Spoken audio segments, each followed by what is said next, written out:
해보려는 우리의 희망입니다. 미국 캘리포니아 오렌지 카운티 정회사 공지사항입니다. 연dun공양 올려요. 나만을 위한 등불을 켤 것이 아니라 소외된 이웃을 위한 자비의 등불을 밝혀야 합니다. 어리석은 이에게는 광명의 등을, 착한 이에게는 축복의 등을, 사랑하는 이에게는 애정의 등을, 미운 이에게는 용서의 등을, 고마운 이에게는 감사의 등을, 변고에 시달리는 이에게는 쾌유의 등을, 불교를 모르는 이에게는 인연의 등을, 모든 영가에게는 왕생 극락의 등을, 공부하는 학생에게는 지혜의 등을, 사업하는 이들에게는 성취의 등을, 삼재가 있는 이들에게는 가호의 등을, 운전하는 이들에게는 안전의 등을 밝힙시다. 등공양은 재앙을 물리치고 소원을 성취하게 합니다. 부처님 도량의 등불을 밝히는 일은 내 주변 법계를 환하게 밝히는 첫 시작입니다. 부처님 전에 정성이 담긴 등을 밝혀 횡액과 우환, 질병에서 벗어나 무병장수를 구하고 집안의 안녕과 행복을 기원하시어 밝은 지혜를 얻으시기 바랍니다. 미국 캘리포니아 오렌지 카운티 정회사 종무소로 연락 주시기 바랍니다. 감사합니다.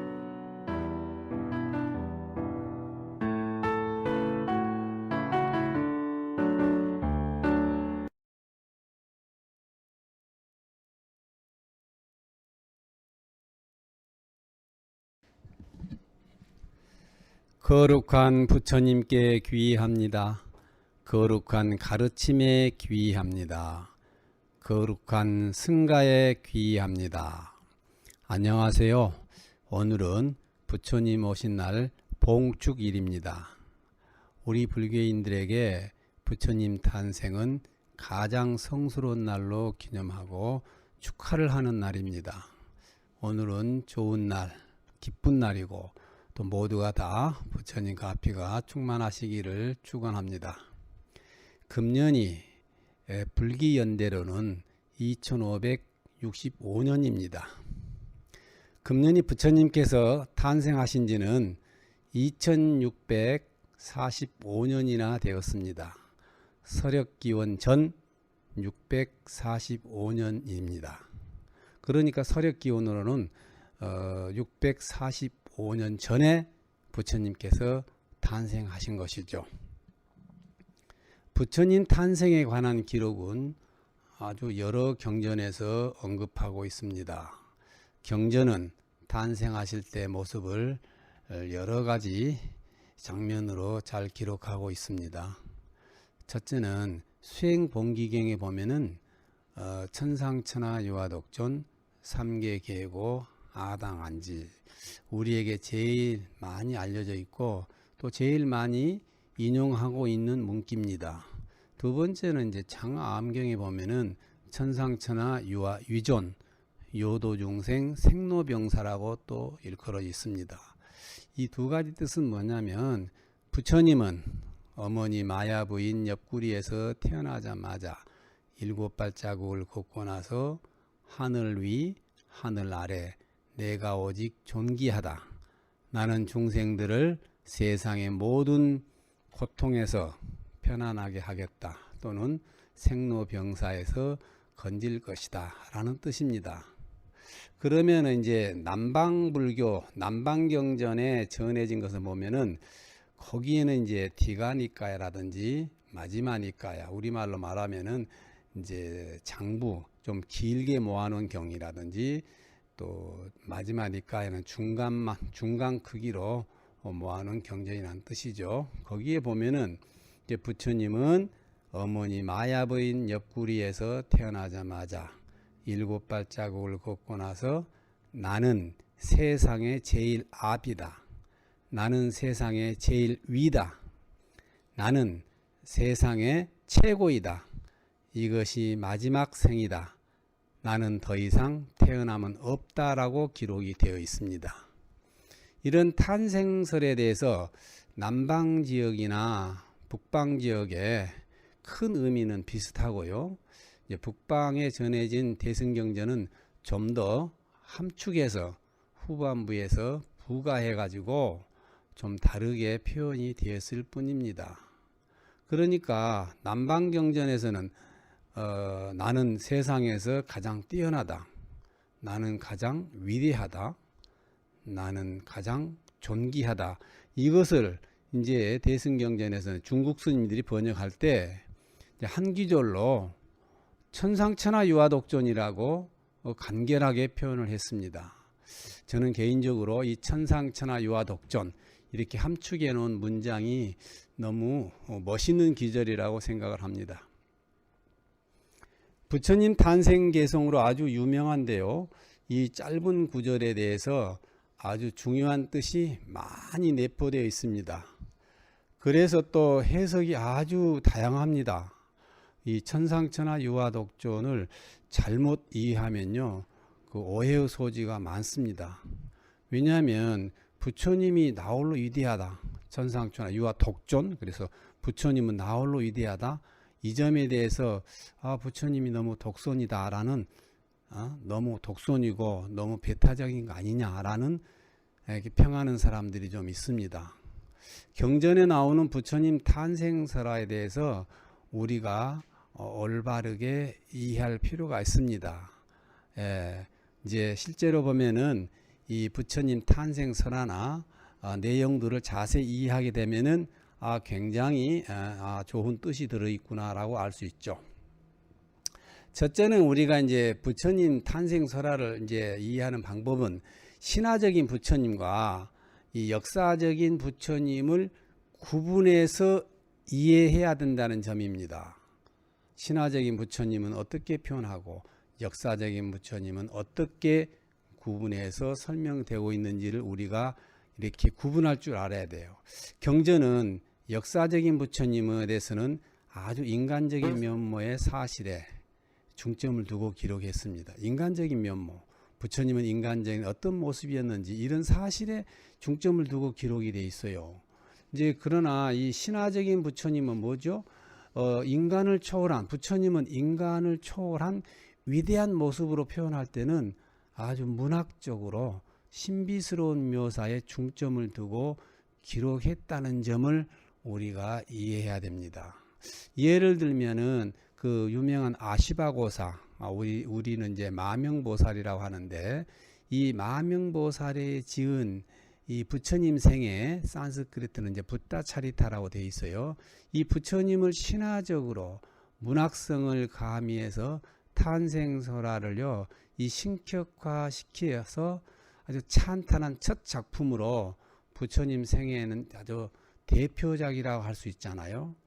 그래서 이 아시바고사가 쓴 이 부처님 생애는 아주 대단히 그 인도에서 뛰어난 유명한 시인이며 문장가였고 사상가였던 아시바고사, 즉 마명보살이 문학적으로 아주 뛰어나게 쓴 작품입니다.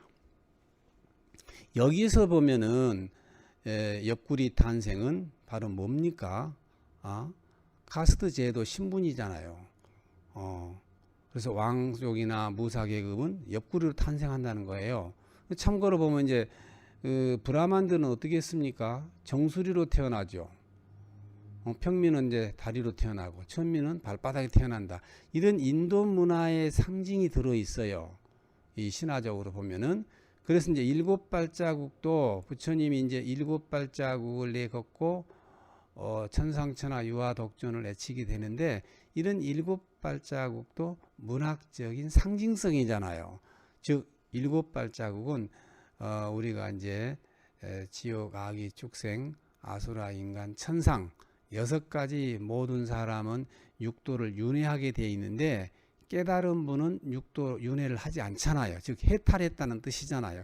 그래서 이제 여섯 발자국을 온 다음까지는 이제 육도 윤회를 하고, 일곱 발자국부터는 윤회를 벗어났다, 즉 해탈했다는 상징적인 의미죠.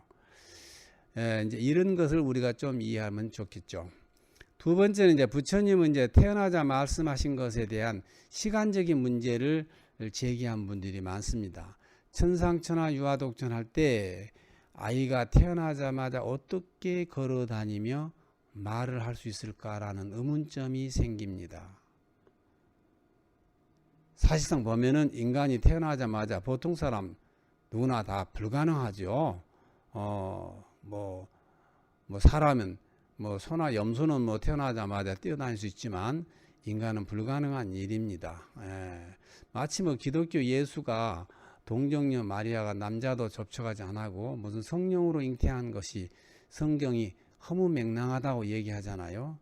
이 점에 대해서 불교는 경전은 대단히 논리적이고 철학적인 교리체계로 구성되어 있잖아요. 여러분이 잘 아시는 바대로 불교 교리는 사성제라든지 팔종도 12연기서를 만든 사유체계를 생각해 보면 이해가 여러분이 가실 겁니다. 이런 탄생설화의 출처는 이제 자타카 이 전생담에서 비롯되었는데요. 이 전생담은 석가모니 부처님께서 자신의 전생을 설명하는 것입니다.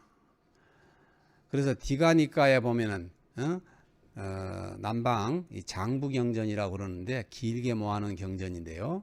전생담이 나오잖아요. 거기에도 보면은 석가모니 부처님은 전생의 역사상 최초 부처님이었던 비바시불로부터 비바시 부처님이 계셨어요. 과거 전생에.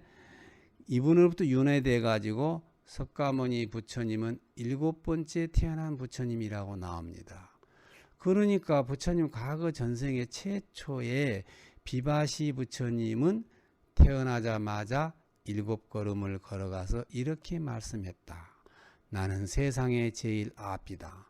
나는 세상의 제일 위다. 나는 세상의 최고다. 이렇게 표현들이 나오잖아요. 그러니까 전생 최초의 부처님은 태어나자마자 걸었다는 표현이 나옵니다. 전생담 얘기는 석가모니 부처님께서 자신의 전생을 말씀하신 내용입니다. 이것을 후대의 경전 기록자들이 석가모니 부처님 탄생설에 대입시켜버린 것이죠. 거기다 적용한 거죠. 왜냐하면은 과거의 비바사불은 과거 부처님, 전생의 과거 비바사 부처님은 부처님의 현 부처님의 전생 부처님이므로 똑같은 부처님이라고 생각했기 때문이죠. 남방경전이나 북방부 대승경전에 나오는 석가모니 부처님 탄생설화는 이제 태어나자마자 7걸음을 걷고 나서 천상천하유화독존 이런 기절들은 시달타 태자가 육신이 탄생하실 때 하신 말씀이 아닌 것입니다. 시달타 태자가 출가하시고 수도하시다가 성도해서 즉 깨달음을 얻고 나서 부처님이 되신 순간에 바로 이 부처님 탄생이잖아요. 이 순간이 바로 부처님이 되신 거잖아요. 그거를 우리는 부처님 탄생이라고 하는 것입니다. 즉 깨달음을 얻고 나서 곧바로 7발자국을 걷고 나서 천상천하유화독존을 외쳤던 개송이라고 봐야 되는 것입니다. 즉 부처님이 되시고 나서 모든 번뇌망상에서 해탈하고 열반을 얻은 깨달음의 심경을 표현했다는 것을 우리가 잘 이해해야 됩니다. 아함경에 성도 이후 언급에 관한 언급에 대해서 구체적으로 이제 표현이 쭉 나옵니다. 아함경에 나와요. 어떤 표현인가요? 부처님께서 이제 깨닫고 나서 붓다가야를 떠나서 녹야원으로 가는 도중에요. 그 이교도 다른 즉 브라만교를 믿고 있는 그 우빠까라는 사람을 만납니다. 이 사람이 이제 부처님께 만나서 질문을 던지는 내용들입니다. 버치여, 당신의 모습은 참 빛이 나고 맑습니다. 당신은 높은 경지에 오른 것 같습니다. 당신은 무슨 수행을 하였으며 당신의 스승은 누구입니까? 그 스승님의 교리는 무엇입니까? 라고 등등 묻습니다. 이때 이제 부처님은 다음과 같이 대답을 했습니다.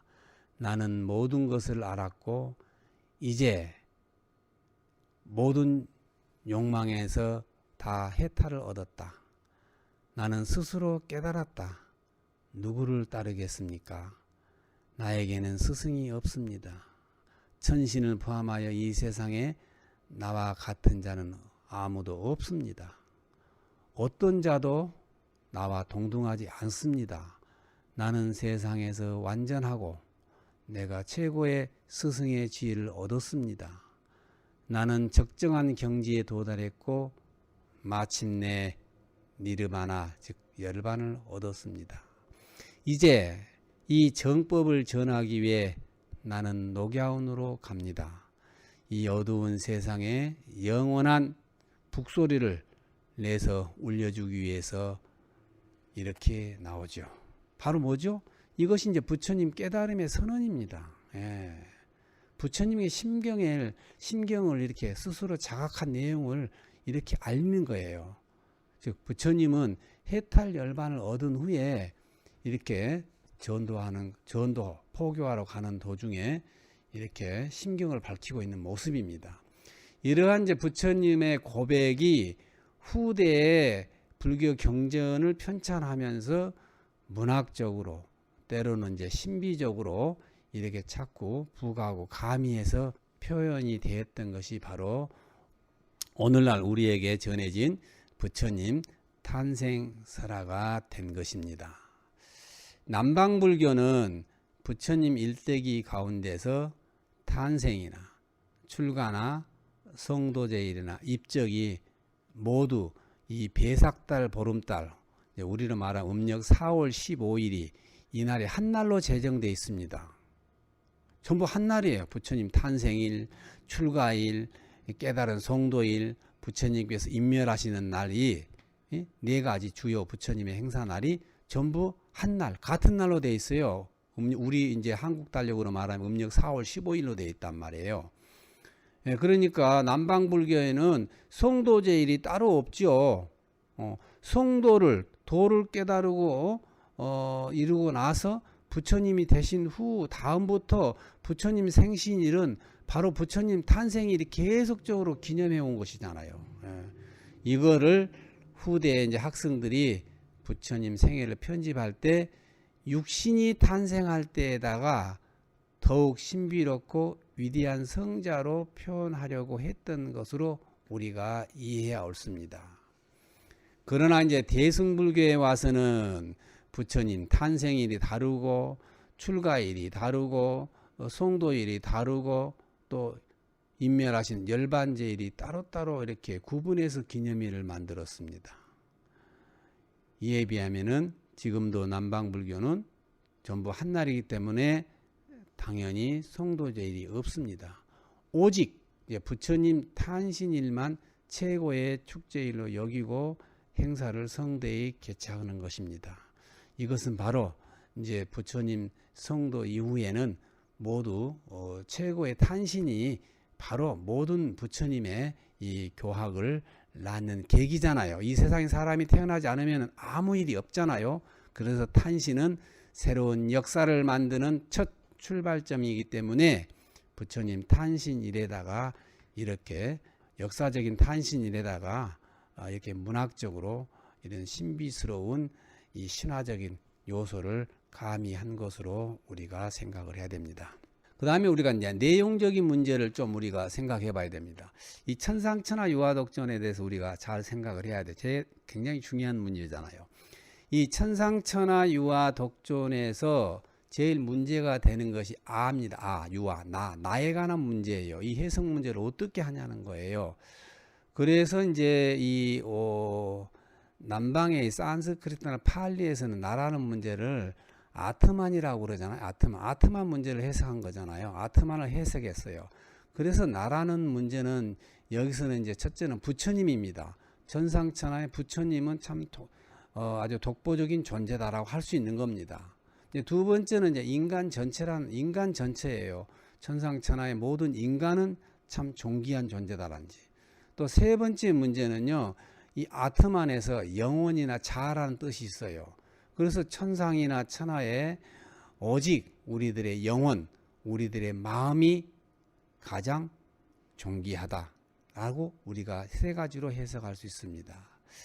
그래서 이제 천상천하에서는 내가 홀로 존귀하다 이런 말은 이제 여기서 나는 부처님이죠. 왜냐하면은 하늘 세계는 이제 하늘 세계 부처님은 이제 신들이 지배하는 세계에서 벗어났다는 뜻이잖아요. 천상에서 가장 위대한 말은. 그때 당시는 인도 당시는 이제 신들이 많아서요. 이 신의 지배를 받아서 신의 뜻대로 움직이던 시대에서 부처님은 수행을 해서 해탈하신 분이잖아요. 그렇기 때문에 그 당시 보통 사람들은 이 신들에게 인간들이 운명을 맡기고 자신의 의지대로 살지 못했습니다. 물론 요즘에도 이제 그런 신은 다르지만 또 다른 신의 뜻에 의해서 따르는 종교가 있죠. 이제 그 다음은 이제 천하의 세계잖아요. 천하란 건 뭡니까? 전상천하 할 때 천하는 인간 세계를 말하는 거죠. 여기서 인도 당시는 이제 태어나면 이제 부모 신분에 따라서요 4가지 신분으로 자동으로 구분해서 평생 살았습니다. 자동으로 부여되죠 신분이.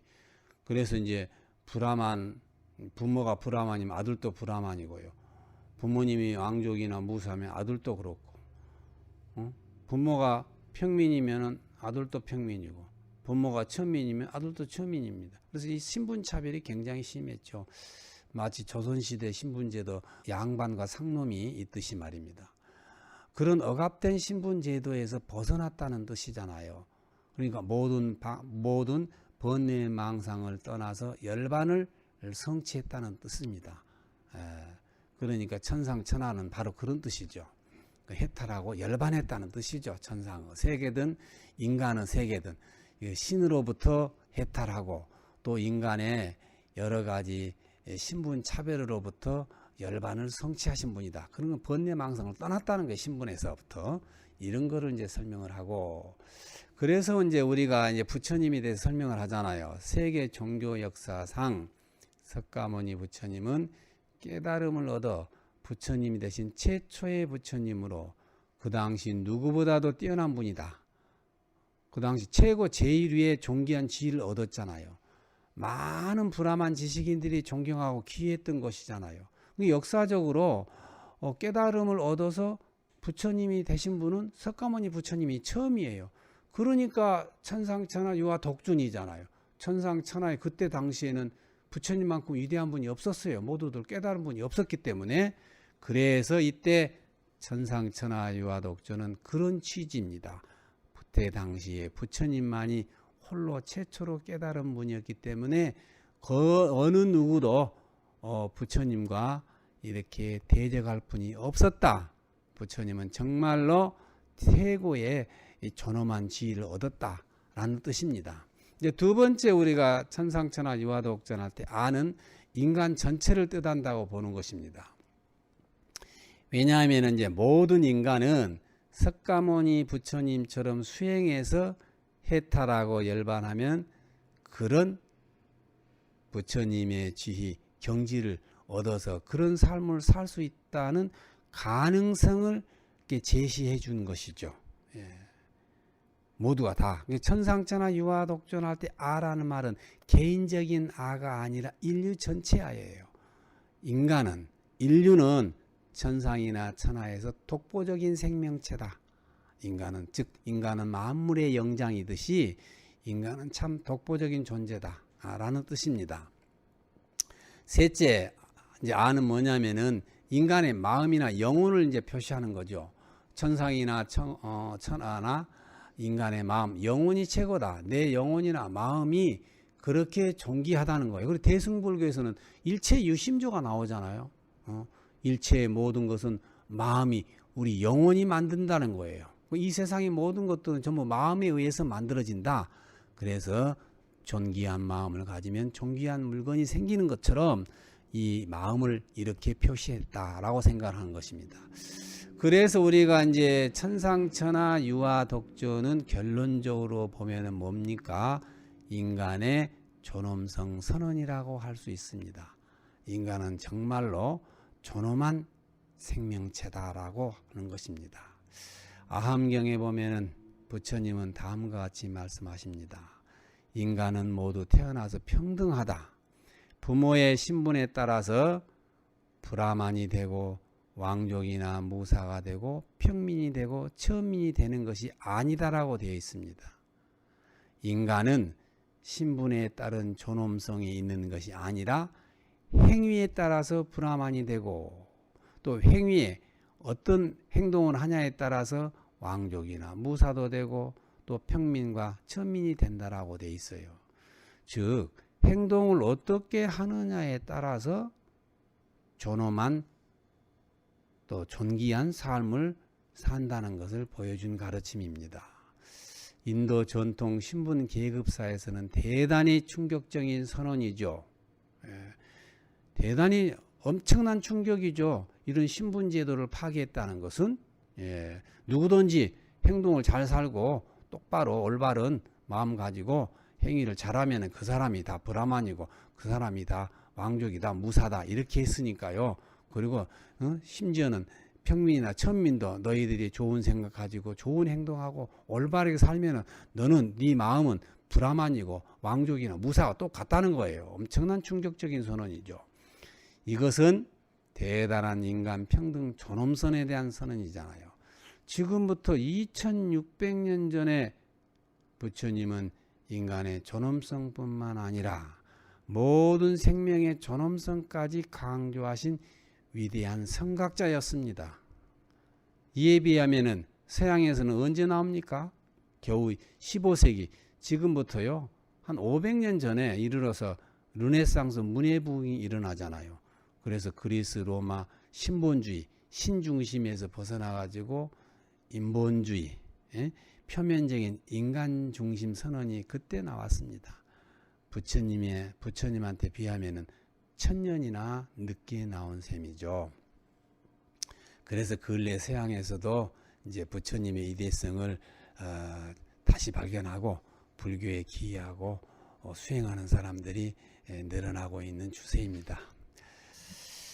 부처님의 존엄한 인간 선언과 생명 존중 그리고 자비와 평화 사상의 감동을 받아서 개과천선하여 인생의 엄청난 변화를 일으켜 불교 역사상 가장 위대한 업적을 이룬 분이 있습니다. 오늘 같은 부처님 오신 날 기념일에는 반드시 우리가 기억하고 추모해야 할 분입니다. 바로 그분이 아쇼카 대왕입니다. 아쇼카 대왕은 부처님 인멸 후 200년 후에 태어났습니다. 아쇼카 대왕의 아버지인 굽타왕은 101명의 아들을 두었습니다. 부왕이 죽음을 앞두고 왕권 다툼이 벌어져서 아쇼카는 친동생 1명만 남기고 이복 형제 99명을 죽이고 왕이 되었고 집권 초기에는 여러 전쟁을 일으켜 승리하여 마침내 인도 전역을 통일한 대왕으로 군림하였으며 한편으로는 전쟁을 통해서 또 왕권을 강화하기 위해서 폭군으로도 왕명이 높았습니다. 많은 사람들을 살육을 하고 또 전쟁에서 많은 희생자를 치렀기 때문에 명성이 좋지 않았겠죠. 또 다른 나라들을 정복하기 위해 전쟁을 치르는 동안 얼마나 많은 생명들이 처참히 죽음을 당했겠습니까? 이제 그리고 나서 점차 나라가 안정되고 나서는 심경에 많은 변화가 일어나 전통적인 당시에 브라만 종교를 버리고 불교에 귀의하게 되었고 자신의 잘못에 대해 진심으로 참여하며 아주 열렬한 불교 신자가 된 분입니다. 그리고 전륜성왕이 되고자 부처님께 발언을 하였습니다. 여기서 이제 전륜성왕이란 뭐냐면 인도 사상에서요 무력이 아닌 정법, 무력, 총칼이 아닌 정법으로 나라를 다스리는 아주 좋은 임금 성군을 말합니다. 물론 여기서 정법이라는 것은 부처님의 가르침을 말합니다. 그래서 이제 아소카 대왕은 불교를 국가 통치 이념으로 삼고 이제 자비의 정책을 발표하고 실천에 옮긴 분입니다. 그래서 이제 불교 모든 성지마다 이 돌기둥이 이제 하나마다 평균 이제 12m에서 작은 높이가 작은 거는 12m, 큰 거는 15m 높이로 이렇게 칙령을 새겨놨습니다. 돌기둥을 세워놨죠. 그러니까 모든 불교 성지마다 이제 성지 표시를 하는 거예요. 이제 돌기둥을 세워가지고 높지요. 12m에서 15m니까 이렇게 해서 거기다가 이렇게 하라고 칙령을 새겨놨죠. 그게 지금으로부터 2300년 전의 일입니다. 이제 부처님께서 인멸하시고 200년 후에 태어난 왕의 일이다 이 말이죠. 인도 불교 역사상 가장 중요한 기념물인 부처님 탄생지인 눈비니 동산에다 세워놓은 돌기둥에 새겨놓은 문자로 인해서 부처님 탄생지가 밝혀졌잖아요. 그리고 탄생연대도 알 수 있게 되었습니다. 금년이 불기 2564년이라는 연도도 포기할 수 있고 부처님 탄생 연도가 세계적으로 공인을 얻는데 위대한 업적을 남기신 분이 바로 이 아소카 대왕입니다. 이런 돌기둥에 의해서 모든 불교 성지들이 다 밝혀졌습니다. 이 돌기둥에다는 이제 인도 고어로 담마탐파라고 써놨죠. 담마탐바. 이제 담마탐바란 말은 담마는 가르침이잖아요. 탐바란 말은 기둥이다 뜻입니다. 가르침의 기둥이다라는 뜻으로 이렇게 이제 아소카 대왕이 이런 칙령을 써놨습니다. 이 돌기둥이 지금까지 20개가 발견돼 가지고 온전한 상태로 보존돼서 국가에서 관리를 잘하고 있습니다. 이런 내용들을 그 인도 이제 고문체로 새겨놨는데 이제 우리말로 번역하면 이런 뜻입니다. 먼저 부처님 탄생지 룸비니 동산에 있는 돌기둥 칙령 내용입니다. 내용이 이렇게 됐습니다. 아쇼카 대왕은 왕위에 오른 지 20년 만에 부처님 탄생지인 눈비니 동산을 방문하고 참배하였다. 위대하신 석가모니 부처님이 탄생하셨던 장소에서 참배하며 참회의 기도를 드리기 위해서였다. 라고 방문 목적을 남겼죠. 아쇼카 대왕은 이곳에 돌담을 쌓고 돌기둥을 세웠다.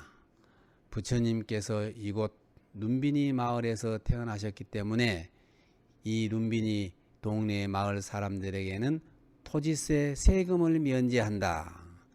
단지 곡식을 생산하는 사람은 8분의 1, 12% 정도 되네요. 12%만 내도록 하였다는 내용입니다. 그래서 이제 보면은 부처님 성지 주변의 사람들은 이 면세 혜택을 주어서 성지를 보호하도록 한 것입니다. 대단하시죠?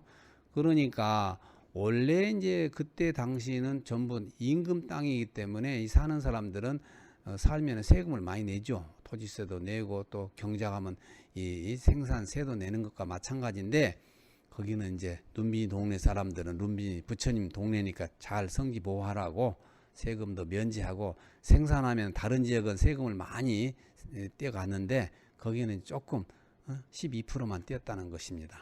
또 다른 이제 돌기둥을 보면 이런 내용도 있습니다.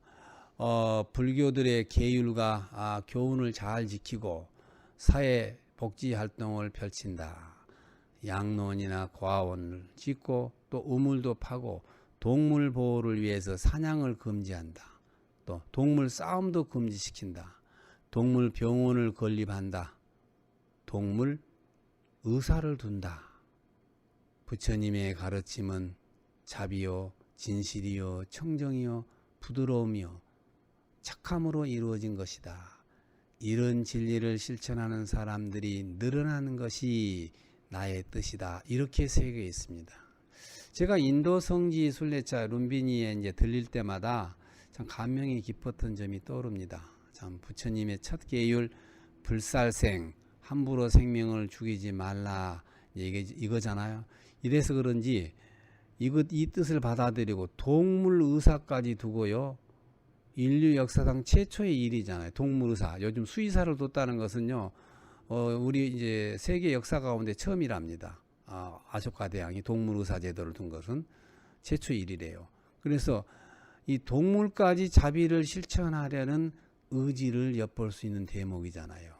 아쇼카 대왕은 그야말로 부처님의 가르침을 만나서 과거의 전쟁을 일으키면서 수많은 살육과 많은 그 사람들을 희생을 시켰잖아. 이런 거에 대한 참회죠. 참회해서 훌륭한 이 전륜 성왕, 성군이 되겠다는 큰 각오를 했던 진정한 모습을 여기 돌기둥에서 발견할 수 있습니다. 또 아쇼카 대왕은 부처님이 세상을 떠나신 후 처음으로 구시나가라 이제 탑석에 모든 사리를 안치했는데 그 사리를 꺼내 가지고요 사리를 분배합니다. 그래서 이제 분배를 해가지고 여러 군데에 수많은 탑과 사원을 세우고 신도들이 탑을 참배하며 신앙심을 일으키도록 포교 활동에 아주 적극적이었습니다. 그래서 인도 전역에 대단한 불교 신자가 많이 늘었죠. 또 한편 아소카 대왕은 특히 이제 다른 나라에까지 불교를 전파하기 위한 노력을 많이 하신 분이잖아요. 북쪽으로는 그 지중해 연안 지역에 있는 그리스, 이집트까지요. 또 남쪽으로는 이제 스리랑카에 불교를 전하기 위해서요. 아들을 갖다가 이름이 이제 마인다죠. 마인다를 스님으로 만들잖아요. 스님이 돼야죠. 그리고 딸 이름이 상가미타도 이렇게 비구니가 돼가지고요. 스리랑카를 보냅니다. 그래서 이제 스리랑카 사원에 가보니까 아쇼카 대왕의 아들 그 마인다 스님과 그 딸 비구니 상가미타 스님의 벽화초상화를 많이 볼 수 있더라고요. 그리고 이제 그 절마다 이 스리랑카 사원에는 이제 공식적으로 인도에서부터 불교를 전해온 첫 이제 국제 포교사 스님들이잖아요. 그래서 이런 전설들이 굉장히 스리랑카 사원에 많이 전해져 오고 있습니다. 또 이제 동쪽으로는 이제 미얀마라든지 태국 지역으로도 이런 많은 스님들 또 포교사들을 파송한 기록들이 발견될 정도입니다. 그야말로 불교가 세계 종교로 전파되는 첫 번째 주역 인물이 바로 이 아쇼카 대왕인 것입니다. 아쇼카 대왕의 업적은 이제 아쇼카 대왕 전으로 저술되어 있습니다. 우리 한문으로 이제 아쇼카 대왕을 아육왕으로 한문 표기합니다. 아육왕. 그래서 이제 아쇼카 왕전 또는 아육왕전으로 이제 저술이 돼 가지고 오늘날 우리에게 전해져 오고 있습니다. 이런 이제 아쇼카 대왕의 업적을 보고 흠모했던 사례들이 많이 나오죠. 특히 중국의 양나라 무왕이 그랬습니다. 아쇼카 대왕의 업적을 보고 참 나도 저렇게 전륜성왕이 돼야 되겠다라고 하신 분이잖아요. 그래서 양나라 무왕도 천불천답을 조성한 분이잖아요. 저녁에다가. 그리고 이제 이런 내용들 또 신라에 와서는 우리 신라에는 진흥왕과 법흥왕이 인도의 아쇼카 왕을 본받아서 전륜성왕이 되고자 했던 대표적인 왕들이었습니다. 아름다운 이 불교 역사를 지니고 있는 것입니다. 인간 역사에는 우여곡절이 참 많습니다. 인류는 찬란한 역사를 만들어 놓고도 탐욕이 넘친 폭군들이 나타나 때와 장소와 대상을 가리지 않고 무력으로 짓밟아 가지고 파괴해버린 슬픈 역사가 있습니다. 그러나 또 한편으로는 고귀한 성자의 가르침을 만나 인생관이 변화가 생겨가지고 전륜성왕이 되어가지고 위대한 문화유산을 남겨가지고 인류에게 공헌한 역사도 많습니다. 부처님은 지혜와 복덕을 갖춘 인류의 최고의 성인 중에 으뜸이십니다. 부처님은 자비와 평화를 증진하는 불교를 창시하시고 우리 중생들에게 행복의 길을 안내하고 계십니다. 부처님 오신 날을 맞이하여 불교인이 된 인연에 감사드리며 여러분과 함께 기쁨을 나눕니다. 부처님의 가피로 여러분 가슴에 자비와 지혜의 강명이 가득하시기를 간절히 축원합니다. 나무 석가모니불, 나무 석가모니불, 나무 시아본사 석가모니불.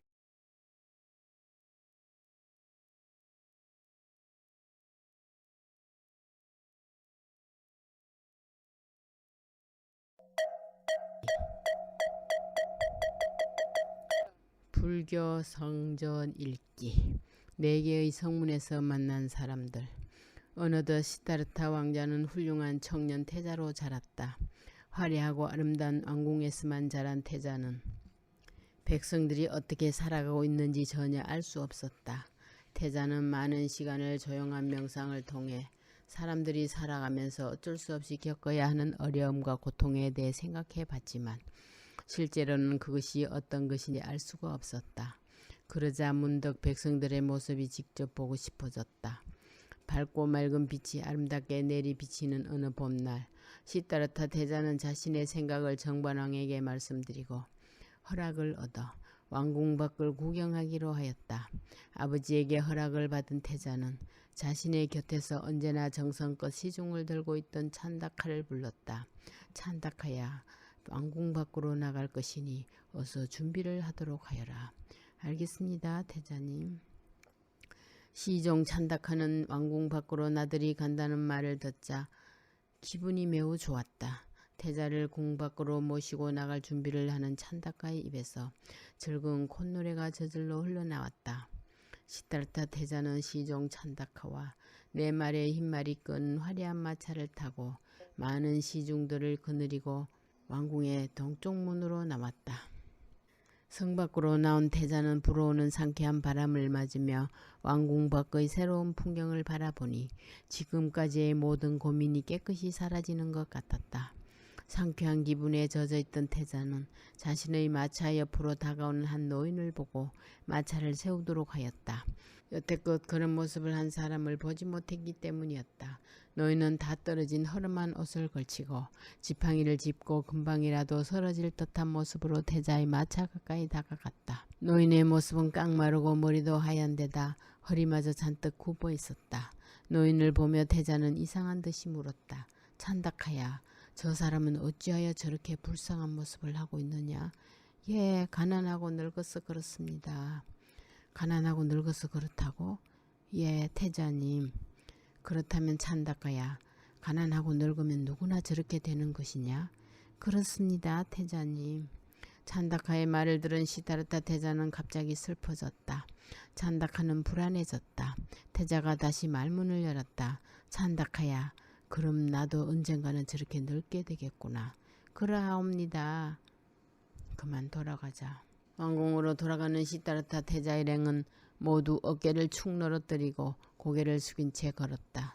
왕궁으로 돌아온 태자는 그날부터 바깥 출입을 하지 않고 동문 밖에서 본 불쌍한 노인의 모습을 떠올리며 괴로워하였다. 며칠 뒤 시다르타 태자는 다시 한번 성 밖으로 나가보고 싶었다. 자신이 보지 못했던 일이 또 있을지도 모른다는 생각이 들었기 때문이었다. 태자는 남문 밖으로 나가보았다. 이번에는 일행이 가는 길에 꽃으로 장식하고 향을 뿌려 태자를 기쁘게 하였다. 그러나 얼마 못 가서 길가에 쓰러진 고통스럽게 신음하고 있는 병든 사람을 보게 되었다. 병든이의 모습은 차마 눈뜨고 볼 수가 없었다. 병든이는 가쁜 숨을 내쉬며 움푹 패인 눈으로 왕자를 바라보았다. 그 사람은 금방이라도 죽을 것 같은 모습이었다. 태자가 시종 찬다카에게 물었다. 찬다카야, 이 사람은 왜 이렇게 고통스러워하고 있느냐? 태자님, 그 사람은 병이 들어서 그렇습니다. 태자가 깜짝 놀라 다시 물었다. 병이 들다니. 사람은 누구나 늙게 되면 병이 들게 마련입니다. 병이 들면 이렇게 자신의 몸조차 마음대로 움직이지 못하고 음식도 제대로 먹을 수 없게 되어 몹시 고통스럽습니다. 태자는 조용히 고개를 끄덕이며 시종 찬다카에게 다시 물었다. 병이 들면 누구나 다 이렇게 고통스러워해야 하느냐? 그러하옵니다. 사람은 누구나 병이 들면 고통을 겪게 됩니다. 찬다카의 말을 들은 태자의 눈가에 금방 이슬이 맺혔다. 오, 슬픈 일이로구나. 태자는 눈물이 그렁그렁해진 눈으로 시종 찬다카에게 마차를 왕궁으로 되돌리도록 하였다. 마차 안에 태자는 병든 이를 뒤돌아보며 가엾어하였다. 궁으로 돌아온 태자는 사람들은 왜 늙고 병들어 고통을 받아야 하는지 생각해 보았다. 아버지 정반왕은 아들 시다르타 태자가 괴로워하고 있는 것과는 달리 다른 생각으로 걱정이 태산 같았다. 태자의 미래를 말했던 아시타 선인의 말처럼 왕궁을 떠나버릴지도 모른다는 생각이 들었기 때문이었다. 남문을 돌아보고 온 지 며칠 되지 않아 태자가 다시 왕궁 밖을 나가보고 싶다고 했을 때 정반왕은 태자에게 좋지 않은 모습이 보이지 않도록 미리 준비를 잘하라고 신하들에게 단단히 일렀다. 시다르타 태자는 지난번과 같이 시종 찬다카가 이끄는 마차를 타고 이번에는 서쪽 문으로 나갔다. 찬다카는 지난번처럼 도중에 왕궁으로 돌아가는 일이 없도록 하기 위해 애를 썼다. 서쪽 성문 밖에 있는 정반왕의 별장에 가까이 갔을 때였다. 태자 일행은 죽은 사람을 싣고 가는 행렬과 마주쳤다. 꽃상녀 뒤에는 죽은 사람의 가족들이 슬프게 울며 따라가고 있었다. 태자는 아름다운 꽃으로 꾸민 상녀를 메고 가는 사람들의 모습이 매우 슬퍼 보이자 이상스러운 생각이 들어 마차를 세우게 하였다. 찬다카야, 저 사람들은 아름다운 꽃으로 꾸며진 것을 메고 가면서 왜 저렇게 슬프게 울고 있느냐. 찬다카가 곧 대답을 하지 않고 우물쭈물거리자 태자가 다시 재촉하였다. 찬다카는 어쩔 수 없다는 듯이 풀이 죽은 얼굴로 힘없이 대답하였다. 사람이 죽었기 때문입니다, 태자님. 사람이 죽었다는 것은 무슨 뜻이냐. 사람은 한 번 이 세상에 태어나면 언젠가는 죽게 되어 있습니다. 또한 죽은 사람과는 다시 만날 수 없으므로 그것이 슬퍼서 사람들이 울고 있는 것입니다. 찬다카의 대답을 들은 태자의 얼굴이 어두워졌다. 찬다카야, 그렇다면 나도 언젠가는 저 사람처럼 죽겠구나. 찬다카는 어떻게 대답을 해야 좋을지 몰랐다. 그런 찬다카의 모습을 바라보던 태자는 왕궁으로 돌아가자고 말했다. 태자는 왕궁으로 되돌아올 때까지 아무 말도 하지 않았다.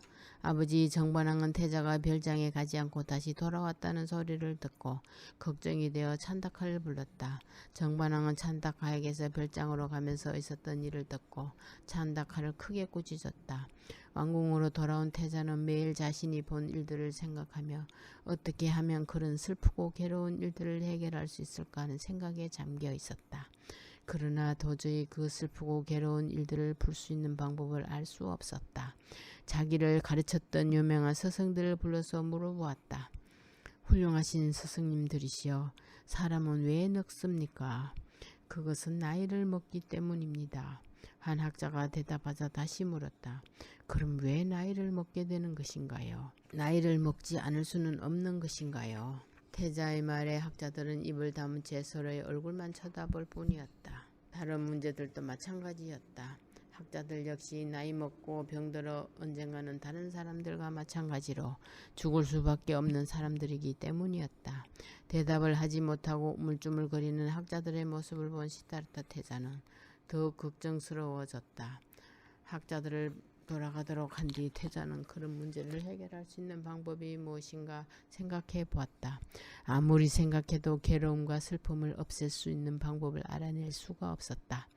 며칠이 지난 어느 날 시다르타 태자는 또다시 왕궁 밖으로 나가보고 싶은 생각이 들었다. 도무지 알 수 없는 생각들을 떨쳐버리고 복잡한 머리를 쉬게 하고 싶었다. 태자는 아버지 몰래 시종 찬다카만을 데리고 북쪽 성문을 나왔다. 지난번 일 때문에 정반왕은 당분간 태자에게 왕궁을 나가지 말도록 했기 때문이었다. 북쪽 성문을 나온 지 얼마 되지 않아 이상한 차림을 한 사람을 만나게 되었다. 그 사람이 입고 있는 옷과 차림새는 낡고 허름했다. 그러나 얼굴에서는 밝은 빛이 나고 몸짓이 어젓하고 늠름하였다. 그 사람은 반듯한 걸음걸이로 태자의 마차 쪽으로 가까이 다가왔다. 마차 곁으로 다가온 그 사람의 모습을 보자 태자의 마음은 갑자기 놀라움과 존경심으로 마구 뛰기 시작하였다. 태자가 다른 성문 밖에서 만난 사람들과는 달리 그 사람은 태자에게 이상하게도 기쁜 마음이 들게 하였다. 그 사람이 마차 곁을 지나쳐 가려고 하자 태자는 그를 불러 세웠다. 그대는 어떤 분이시기에 이렇게 훌륭한 모습을 하고 있습니까? 저는 출가한 수행자입니다. 출가한 수행자라고요? 그렇습니다. 출가란 무엇이고 수행자란 무슨 뜻입니까? 출가란 사람이 태어나서 병들고 늙으며 죽는 고통이 있다는 사실을 알고 그런 고통과 슬픔 속에서 벗어나기 위해 집을 떠나 조용한 숲속에서 진실한 가르침을 찾는 것이고, 수행자란 그런 가르침을 배우기 위해 노력하는 사람을 말합니다. 태자는 수행자의 말을 듣자마자 자기가 가지고 있던 걱정거리들이 모두 해결될 것 같은 생각으로 가슴이 벅차 올랐다. 마차 안에서 이야기를 듣고 있던 태자가 마차에서 내려와 수행자에게 공손하게 인사를 하자 수행자도 태자에게 두 손을 모아 공손하게 머리를 숙여 보이고 가던 길을 조용히 걸어갔다. 태자는 멀어져가는 수행자의 뒷모습을 한참이나 말없이 바라보다가 기쁜 얼굴로 시종 찬다카에게 말했다. 찬다카야, 동산별장으로 가자. 거기서 잠시 쉬었다가 왕궁으로 돌아가도록 하자. 찬다카는 기뻐하는 태자의 얼굴을 보게 되자 매우 기분이 좋아졌다. 찬다카의 대답 소리가 밝고 상냥했다. 예, 알겠습니다. 태자님, 곧 동산별장으로 모시겠습니다. 태자는 동산별장에서 기분 좋게 산책을 한 후 왕궁으로 돌아오면서 이렇게 생각하였다. 그 수행자의 말씀이야말로 지금까지 내가 찾고 있던 길이다. 나도 출가하여 수행자가 되리라. 태자의 얼굴이 기쁨에 빛나자 시원하게 잘생긴 얼굴이 더욱 밝고 아름답게 보였으며 넓고 늠름한 가슴은 더 크고 넓어 보였다. 왕궁으로 돌아온 태자는 북쪽 성문 밖에서 만났던 수행자의 모습을 떠올리며 자신도 빨리 출가하여 늙고 병들고 죽는 괴로움을 해결하려는 생각을 갖게 되었다. 그러나 만약 자기가 출가를 하게 되면 아버지 정반왕은 큰 슬픔에 잠길 것이라는 것을 잘 알고 있었기 때문에 쉽게 출가할 수가 없었다. 정반왕은 아들이 무슨 생각을 하고 있는지 알고 있었다. 정반왕은 출가를 결심하고 있는 태자의 마음을 돌리기 위해 태자의 곁에 늘 선녀 같은 궁녀들로 하여금 시중을 들게 하고 아름다운 왕궁 별장을 지어 그곳에서 언제나 맛있는 음식을 먹고 좋은 음악을 들을 수 있도록 했지만 태자의 마음은 변하지 않았다. 걱정이 더욱 깊어진 정반왕은 할 수 없이 슬기로운 신하들을 왕궁으로 불러들여 태자에 대해 의논을 하였다. 태자는 왕궁을 떠나 수행자가 되고 싶어 하오. 이 일을 어떻게 하면 좋겠소? 정반왕의 근심스러운 말을 들은 한 신하가 대답하였다.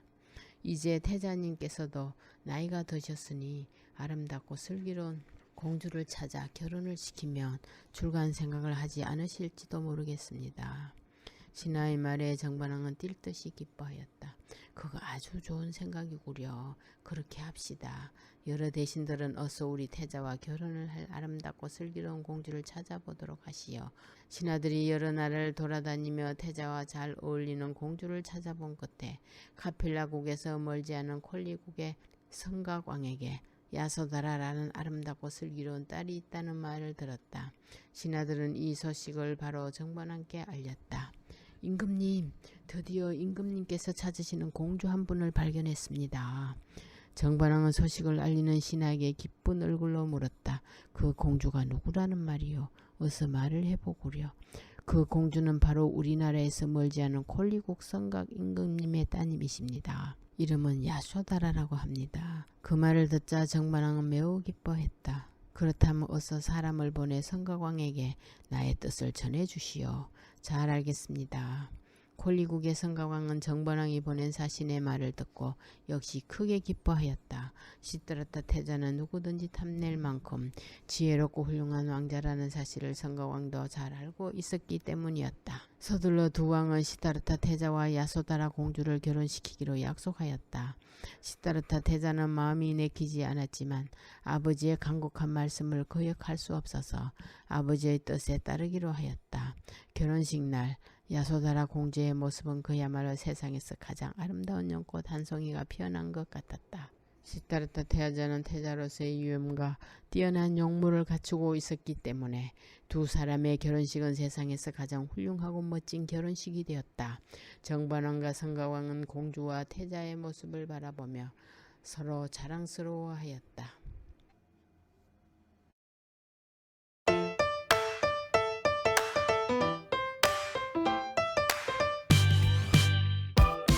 폭염은 우리의 희망입니다.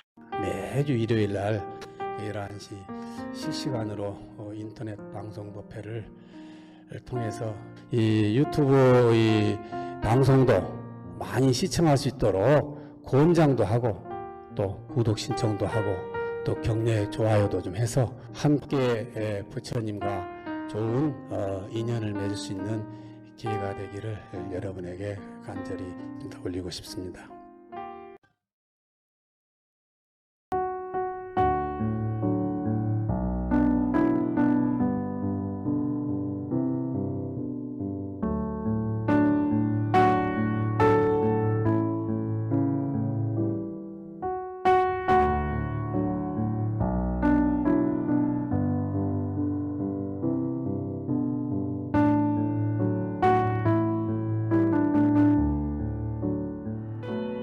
미국 캘리포니아 오렌지 카운티 정회사 공지사항입니다.